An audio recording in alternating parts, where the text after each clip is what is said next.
La polémique autour du festival Art Comique n'en finit pas de mettre le feu aux poudres. Elle s'est invitée hier soir au conseil municipal de Saint-Étienne qui se déroulait en visioconférence.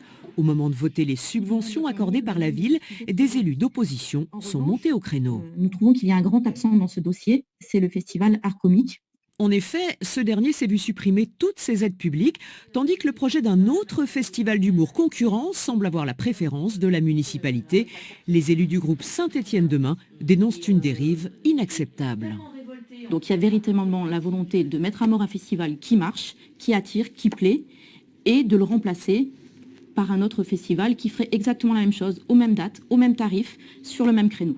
C'est ça qui inquiète, parce qu'on se demande effectivement pour quelles raisons ça serait à l'adjoint de Saint-Étienne de choisir quelle offre culturelle est proposée dans notre ville.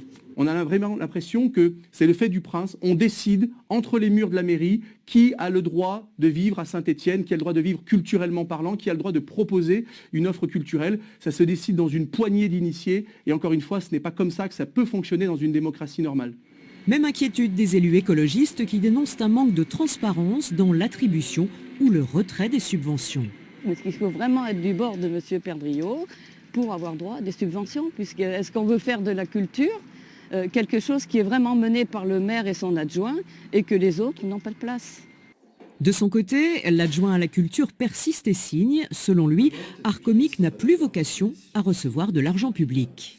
Si le projet culturel est défaillant, si le projet social sert seulement de faire valoir, et si la politique tarifaire ne profite pas aux plus démunis, je vous le demande, à quoi sert la subvention publique et pourquoi subventionner? Face à la polémique, l'association GSM, qui propose un nouveau festival humoristique, a préféré retirer son projet. Formulera-t-elle une nouvelle demande de subvention? Affaire à suivre. La guerre de l'humour à Saint-Étienne n'est sans doute pas terminée.